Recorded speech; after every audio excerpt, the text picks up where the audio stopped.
Welcome to I'm Your Target Demographic, and today we're discussing the history of the video game franchise Grand Theft Auto. It all began in 1997 when the first Grand Theft Auto was released on PC and later brought to the PlayStation. It was named after the crime of stealing someone's car in the United States called Grand Theft Auto. In this original game, you played from a top-down perspective and stole cars in order to complete objectives.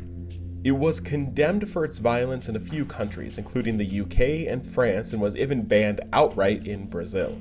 It was published by Rockstar Games, who still make the Grand Theft Auto games today. The second Grand Theft Auto game didn't shake things up too much, revisiting the top-down approach. In fact, it didn't really change anything, and its mediocre scores were due to so much of the same. It was time to revisit what works and innovate. In 2001, Grand Theft Auto 3 launched on PlayStation 2 and Xbox, and marked a new era for the franchise, as this game featured a completely 3D open world, something that's pretty commonplace today. You can freely roam the fictional location of Liberty City and do anything you'd like. It had the same violence as the past two games and was called reprehensible for allowing you to take out civilians in all sorts of ways.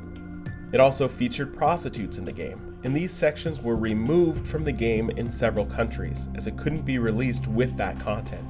This marked a significant moment in the debate of gun violence as caused by video games, though any actual lawsuits against the game or its makers were dismissed on First Amendment rights.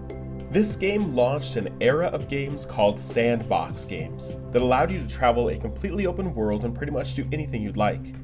Franchises such as Saints Row and Crackdown followed, popularizing these mechanics first found in GTA 3.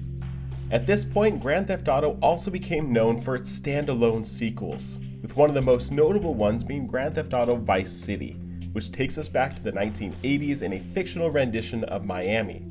The star of this game was the soundtrack, featuring an incredible array of 1980s music to listen to as you attempted crazy jumps and drove wild through the city.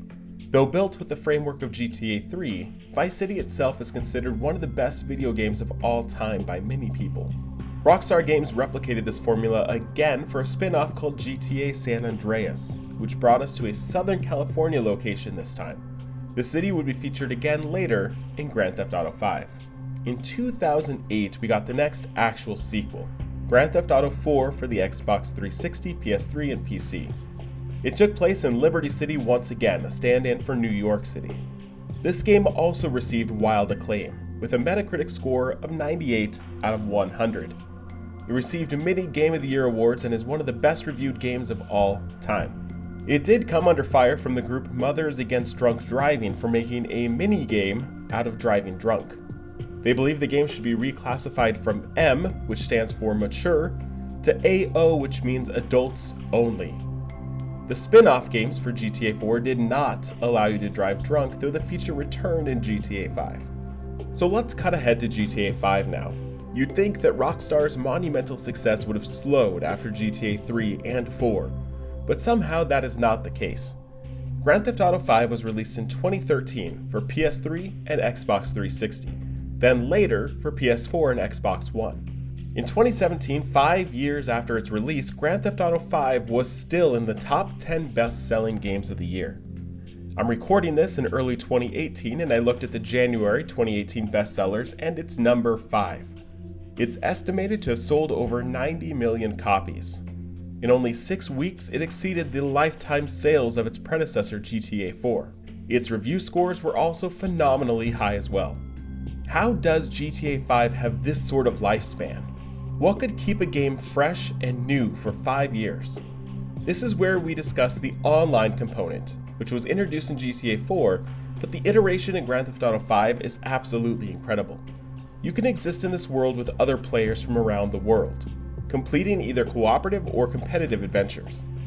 You can even create custom jobs and make this world your own, inviting others into it. There is a currency system in place so that you have to move your way up the ladder to get the nicest cars. So showing off your shiny new ride really means something.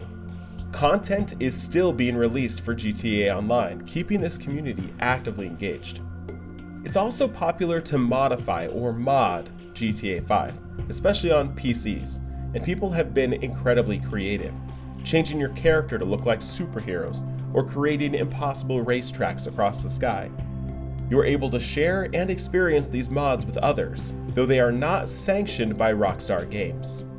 It's safe to say that Rockstar Games have figured out the formula to success, managing to up their game with each iteration, and people are desperately awaiting for the next installment, though Rockstar is taking time to develop their Wild Wild West game Red Dead Redemption 2 that will likely borrow elements from the GTA games that have worked. So what do you want to see from GTA 6? What should they change or add? Go down to the comments and get creative. Thanks for watching.